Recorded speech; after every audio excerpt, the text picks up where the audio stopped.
That's okay. I got it, guys. We're gonna focus on getting stuff done, not turn the video. Okay, this is day 2 of the quarter 3 practice test review. Questions? Go ahead, Ethan. 40. Number 40. Can we do it?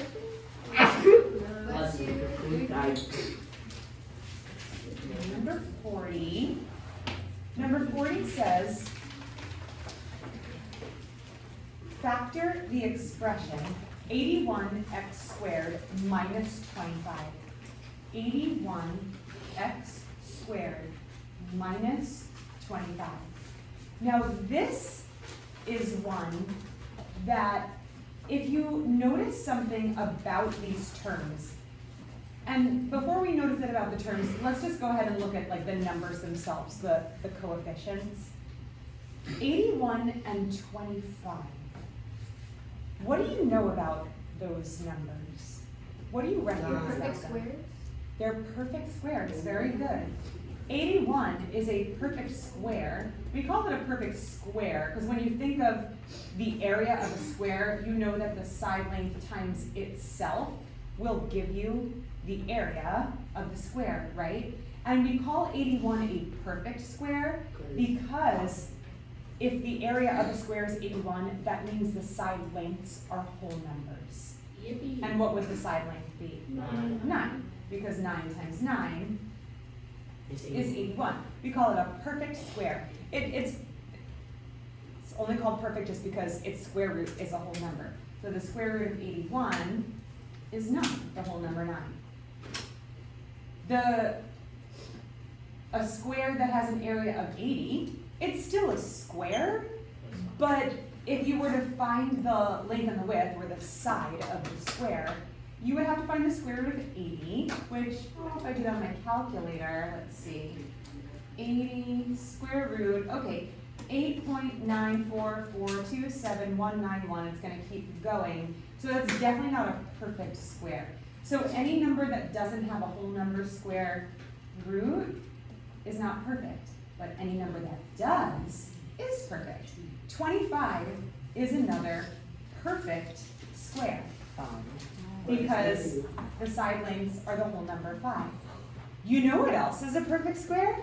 This is gonna just knock your socks off. Ready? You know what else is a perfect square?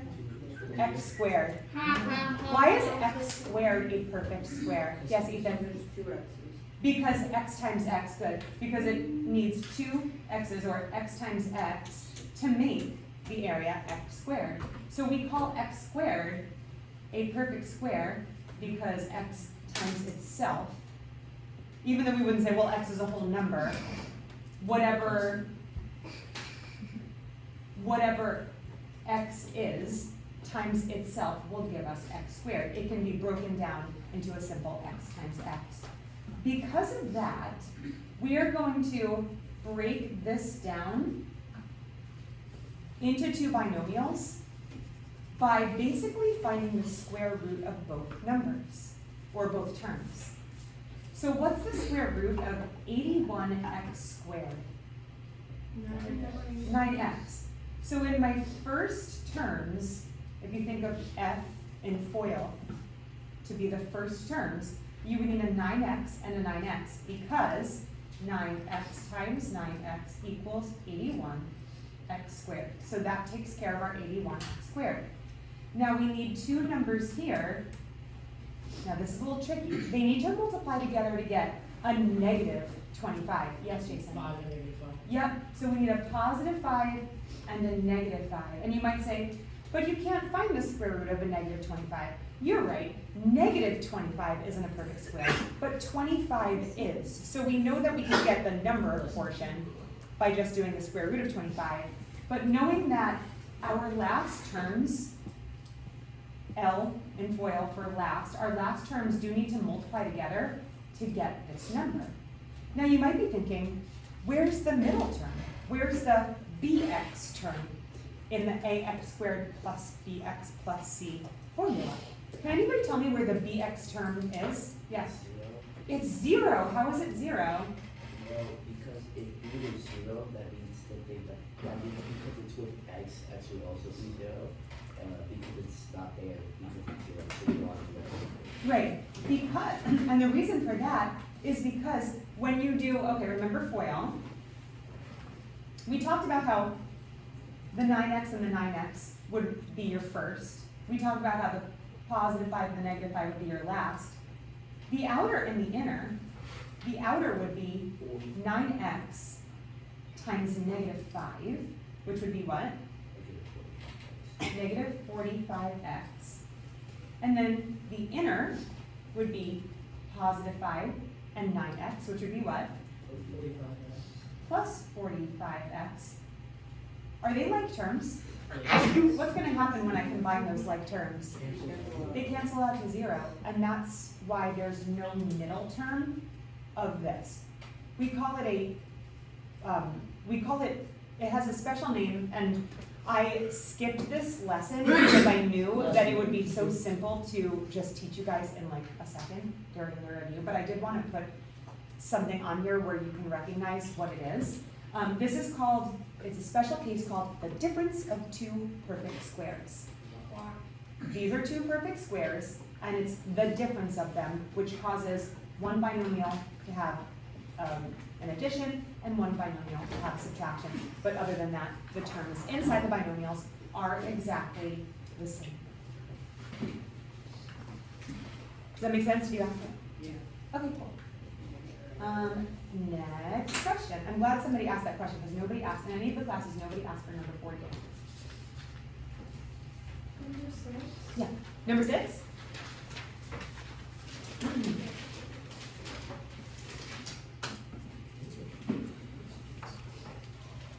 Number 6, if you were to look on my Canvas guided notes, you're going to be like, whoa, that's so much work. It looks, I drew out a lot of it, and it's just a table.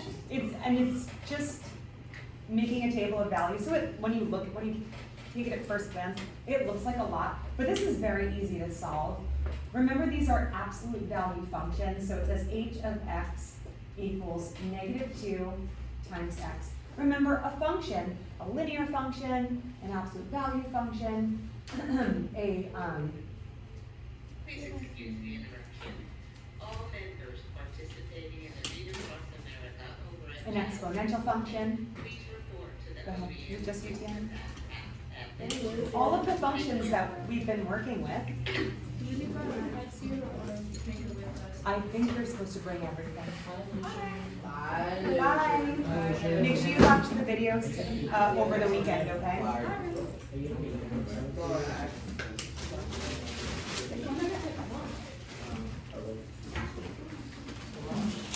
Illusion moment. Yeah. Illusion. Why are you leaving? Why are you reading? Have fun.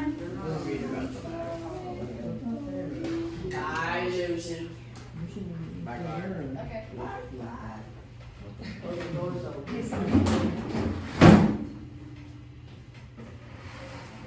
Jason asked me. Can you, I don't know if you're gonna see very well, so I'm hiding in the way. I'll try. You can-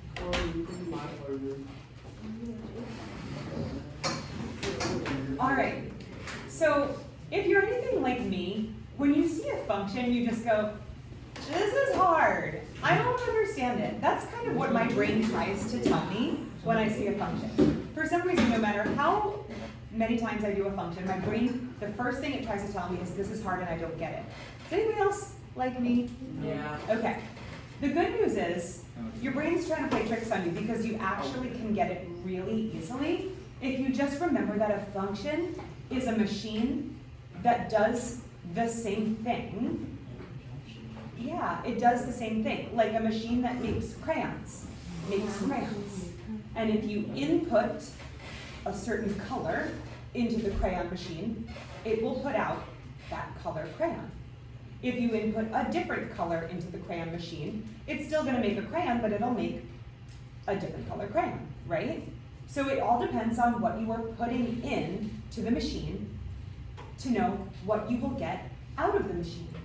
And these graphs are basically a picture of what the machine is doing, what the function is doing. When you put something in, what comes out?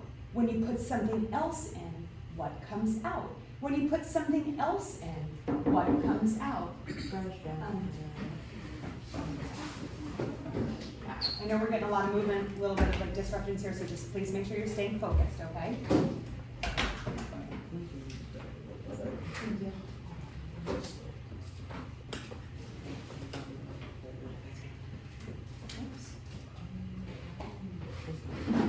Christian, go ahead and take your packet out and catch up. I will also check to make sure it's completely done at the end of the period. Don't leave until I see it, okay? Yes? For 6, the lines are called absolute value, right? That is, and that's why we call this an absolute value function. And whatever's in the absolute value becomes positive. Yep, so if it's already positive, it stays positive. If it's negative, it becomes positive. So it's basically just like the positive form of whatever is in there. So we're gonna need that knowledge to make our table. When we make a table of values, we get to make up whatever inputs we want.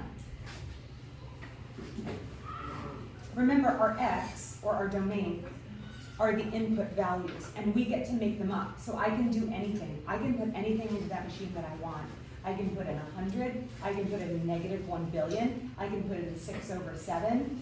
I can put in anything that I want.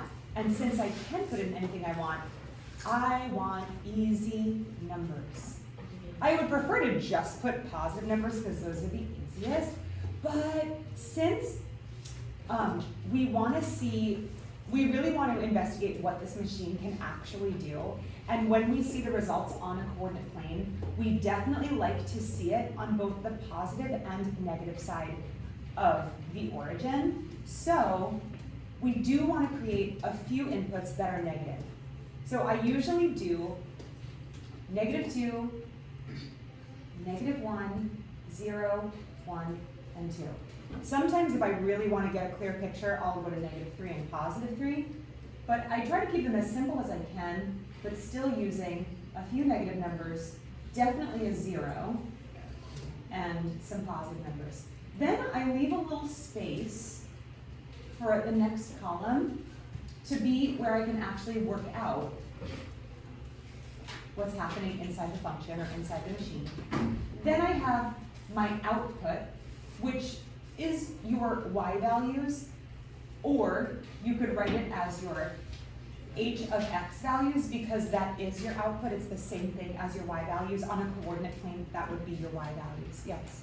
So h of h with the x in parentheses, it's the same as f of x, right? Yes. It's the same as f of x. Number 6 decided to write h of x just to make sure you guys know that a function can be called anything it wants.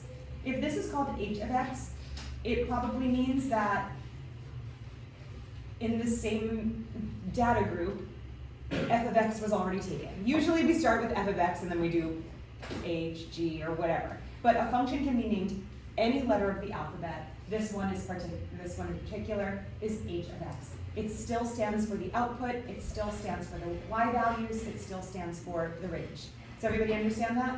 Yes. Okay, now all we need to do is take the machine, examine it and say, okay, this is our chance, we're gonna put in the values one at a time. You don't wanna put in your -2 and your -1 and your 0 all together because then the machine's gonna go, I don't know what to do because you're putting in too many inputs. So we do one at a time.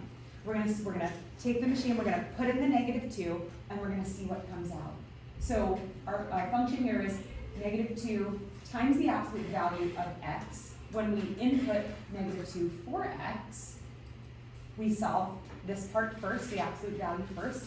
What is the absolute value of -2? 2.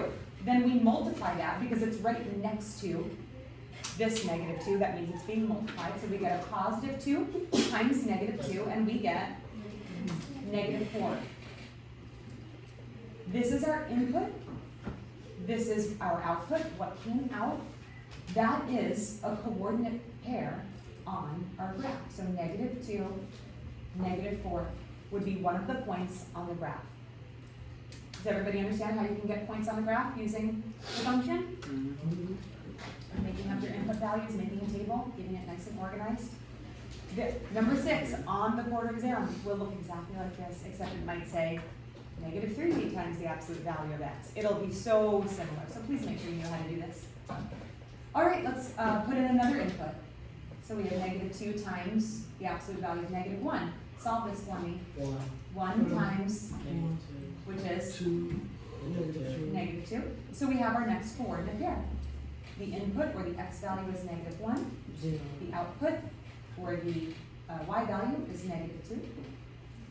And then 0 will punch in. That'll be nice and easy. 0 times -2 is 0. Yeah. That happens a lot with absolute value functions. And then we have -2 times the absolute value of 1. And what are we going to get? -2. And then we input a +2. Izzy, are you getting this one down? Okay, good. All right, so we have a +2 times a -2, and we get a. What do you notice about this table or these? Whoops. What's the same? Which part is the same? Use It's like use the flip. correct like, terminology. What parts are you noticing that are coming out the same?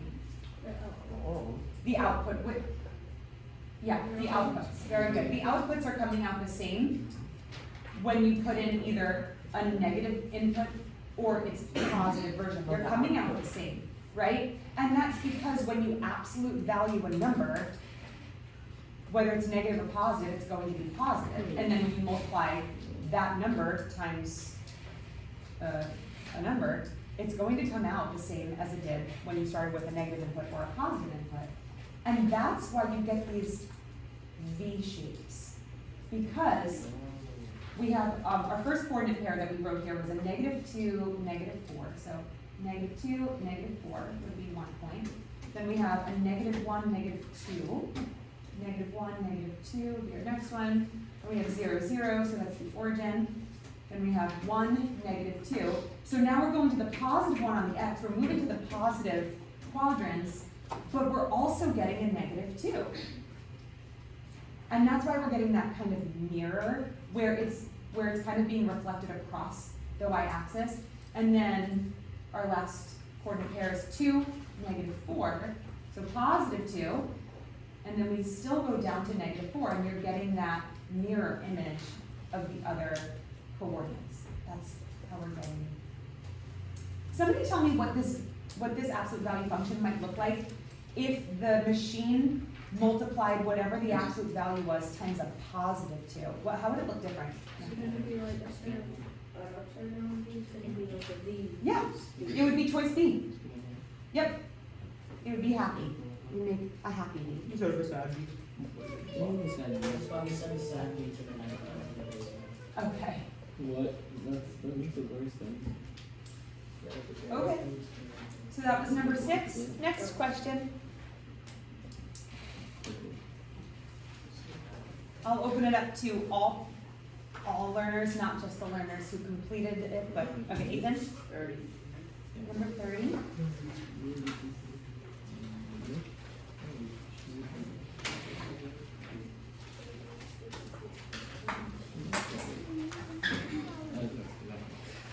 I hear a lot of mumbling and talking, please stop that. We have 2 trinomials being added. So we have 3x cubed plus 2x squared plus 4x plus 4x cubed plus 6x squared minus 3x.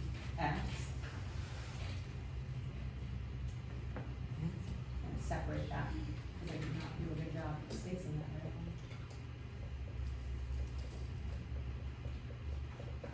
right. Okay, so the good news about number 30 is this addition sign makes it really simple.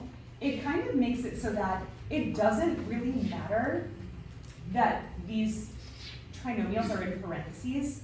If they're being added together, you're really just adding all the terms together, right? So I can rewrite this and just lose the parentheses. If this were a negative, as in number 31, I couldn't just lose the parentheses. What would I have to do? Distribute the negative. Distribute that negative.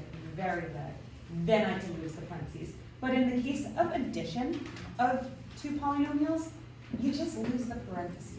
So we have 3x cubed plus 2x squared plus 4x plus 4x cubed plus 6x squared minus 3x.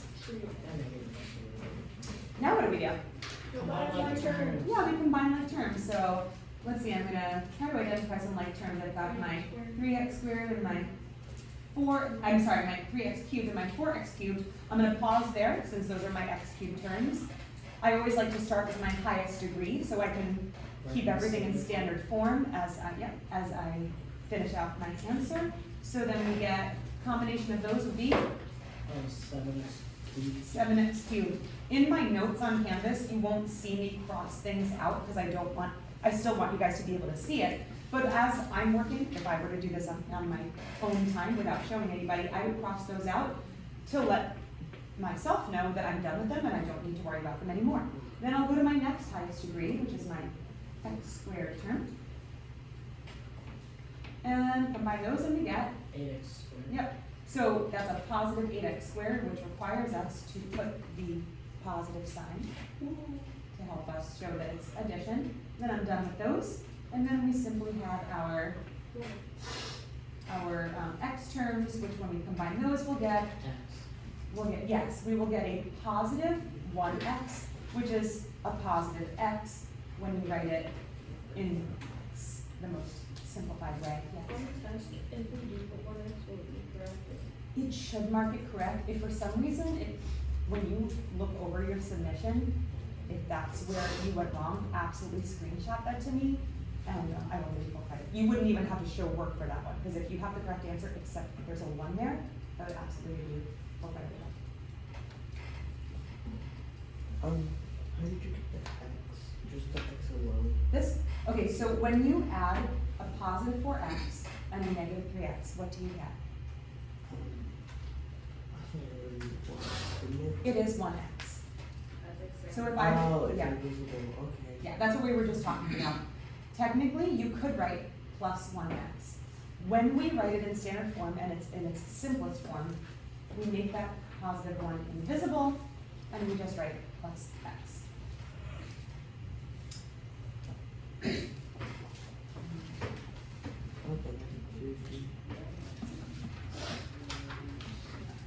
Next question. Ricky? 32. 32? Okay, so the product of negative 7y squared times negative 2y to the fourth plus y squared minus 1. What do we have to do, Ricky? Add the exponents. Wait, what? Oh, you're saying add the exponents because we're going to be multiplying? Yeah, that's true, but what's the step that we have to take in order to know that we have to multiply? No, not flippy. Yes, distribute. I'm just going to do my arrows underneath because they're going to leave a lot of space for myself.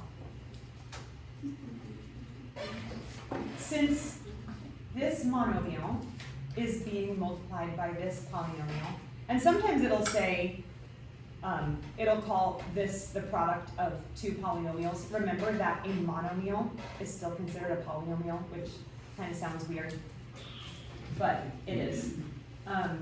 So we do have to multiply this monomial or polynomial times each term in this trinomial. So when we do that, we multiply negative 7y squared times negative 2y to the fourth. When we multiply, we'll multiply our coefficients first, then our variables. Negative 7 times negative 2 is? 114. Good. And then y squared times y to the fourth. What do we do, Ricky? Add the exponents. Good. So what do we get? 6. Yep, y to the sixth. And that's done. And if you want, you can cross out your first term, just to kind of let yourself know you're done. Then we go on to the next one. Negative 7 y squared times y squared. What is this y squared missing? Coefficient. Yeah, so if we want, we can make that coefficient show up. Nobody's gonna know. That's a good thing. If you can make that coefficient show up. It might help you when you're multiplying. Negative 7 times 1 is negative 7. Y squared times y squared is 1 to the 4th. y to the 4th. I should see a writing utensil in everybody's hand. It should never be cut down. Okay? So then we're done with that one. And then we have to multiply it times negative 1. Negative 7 times negative 1 is 7. positive 7. And then y squared times, no, technically it's not times nothing, it's actually times an invisible 1, would be y squared. And then we look, we check, is it in standard form, and are all like terms combined? Yes. Yes. And we do you get everything? Next question.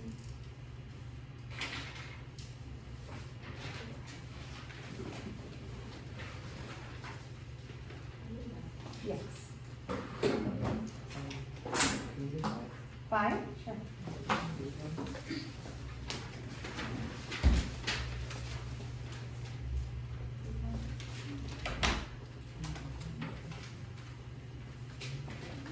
So the thing about me, I know I'm a math teacher and everything, but there are two things that my brain try to tell me that I don't understand. One is functions, 2 is word problems. When I read a word problem, my brain says, this is too hard. Nope. My brain says, nope, we're not doing this. it? And then I say, brain, don't be so dramatic, let's read through it, let's organize some information, and let's see if we can figure out some things. And my brain says, oh, that would require me to think. And I'm like, yep, that's just part of life. How do your brain talk? I have full-on conversations with my brain all the time. It's a scary place up there. Jake needs to buy 120 beverages for a party. He needs a total of 120 beverages for the party. What equation in standard form, now this standard form is speaking specifically about a linear equation in standard form. And we can see that with this little answer bank here. Even when these were blank, you could see that they're looking for a coefficient for x, a coefficient for y, they're being added together and making a total. That is standard form of a linear equation. This was your question, you were not paying attention, okay? I'm answering this for you, okay?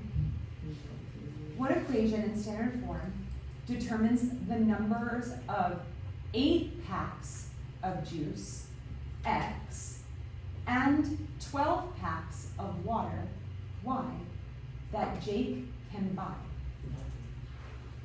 What? He did. Okay. Y and buy. 8 packs of juice, x, and 12 packs of water, y, that Jake can buy. Well, this linear equation is basically saying, write an equation that represents the beverages, the total beverages that he needs, and how many of each he needs to get in order to reach that total. Well, if he needs a total of 120, that would be our total over here. If he needs a certain number of juice boxes, but 8 come in a pack, he would need whatever number times 8 to make part of that 120. For the 12 packs of water, he would need however number times 12 to make 120.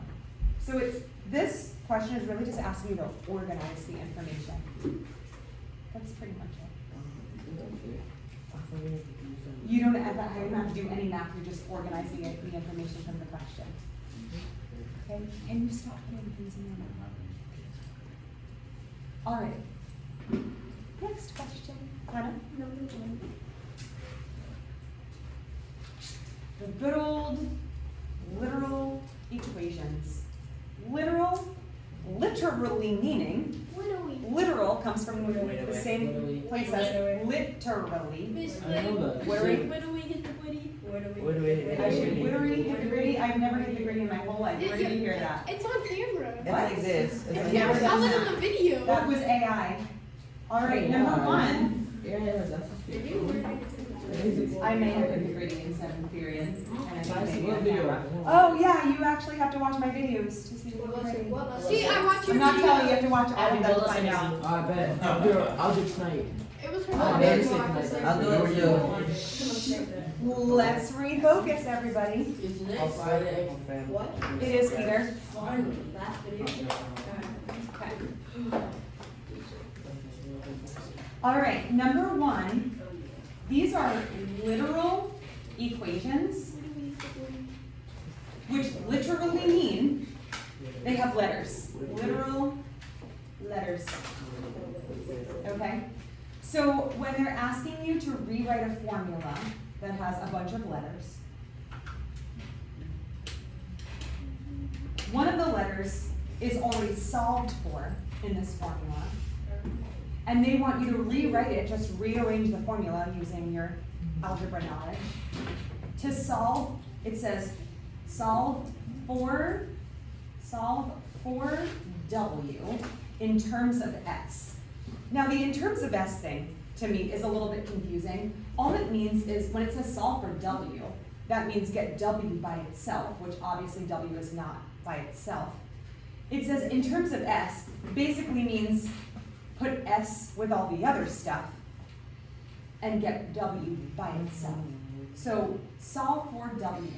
Now, W is all caught up in here. It's being multiplied times L, and the product of that is being added to A. We have to do backwards order of operations. Since we are rewriting, we're undoing things. Algebraically, we go backwards order of operations. So what's the first thing we try to clean up in this mess over here? Yeah, we have to subtract. There's addition going on here, so we need to subtract. So I'm gonna take away my A. When I take away my A, it cancels out, and I have to do it on the other side because this is algebra. Everything you do to one side, you have to do to the other side. That's what makes it balanced and keeps the equal sign true. S minus A is S minus A. That's why we call them literal equations, because they are just gonna stay letters. We're not plugging anything in for them, they're just letters. So S minus A equals, now it is getting, I'm gonna make my L in cursive because, so it doesn't look like, oh, you know what? Please don't. I did it. Is it an I or an L? Yes. Is it an I? It's an L? Lifetime. Yeah, it's probably an L. It really doesn't matter. It's a It perfect. doesn't matter, it could be a Z. Okay. All right, we don't need the extra comments, please. All right, so we're getting close. There's only one last thing we need to do to solve for W. Get W by itself, how do we do it? We divide. Yeah, we do the opposite of what's happening. It's being multiplied times L, we divide by L. That cancels out the L's on this side. And then we are left with division of L. On this side, we have S minus A over L equals W. Is that an answer choice? Yes. Yes. Not really. Nope. Oh, It yeah. is and it isn't. Oh, we have to flip S this equals. Yeah, W. it is. Yeah, okay, we can, sure. Let's go ahead and call that flippies. Flippies. The identity property of equality tells us that we can flippies Yeah. the W to this side and this expression to this side, still set them equal to each other, and they work. Because 2 plus 3 equals 5 is the same thing as 5 equals 2 plus 3. Identity property of equality. So when you do all of your work and you get this, don't freak out, or you get this, don't freak out that it's not an answer choice. It is. You might just have to do. Flippies. Okay. All right, I got time for one more question. My question is, you get the goodies? No. Can you do a backflip? You should I do. definitely cannot do a You backflip. should do 12. Paul can do a backflip. If I tried to do a Can you do backflip, I 12? would probably die. Jared, can you do the ball? Number No, 12. I can't do it. I'm Jared. Okay, number 12. It says write write the cubed root of 10 using rational exponents. What does rational exponent mean? It's a ratio. A ratio, which is a fraction. So we need to write this with a rational or a ratio or a fraction exponent. So Abby, the cubed root of 10, let's remember that if the 10 has an invisible exponent, what is it? 1. Now we simply just have to remember which one goes into the numerator and which one goes into the denominator. Yep, the exponent goes into the numerator, and the root, or what is also called the index, goes into the denominator, and we get 10 to the 1/3 power. Very good.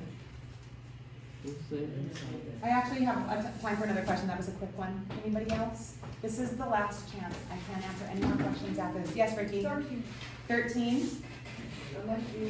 All right, number 13 is asking us to multiply 5 to the 7/3 times 5 to the 8/3. We're going to use, and it actually says to rewrite it as 5 to the k, and it says what is the value of k. So keep in mind that, and this was a test question you guys had on topic 5, I believe. Keep in mind that the answer that they want you to type in for this is going to be the same, number 13 on the quarter exam. They want you to type in just the answer, the value for k, which is just the exponent. So we're still going to solve it the same way, but we're not going to include the base. What will the base be of this problem? 5. Because the base stays the same. If you're multiplying the same base, your base stays the same. What do you do with your exponents? You add. Yes, if we're multiplying same bases, we add our exponents. So k would be 7/3 plus 8/3, which is what? 15 over 3. 15/3, which is 5. 5. So it's 5 to the 5th, but the answer that they would want you to record is simply 5. They just want the exponent. It's 5 over 1. That did not happen.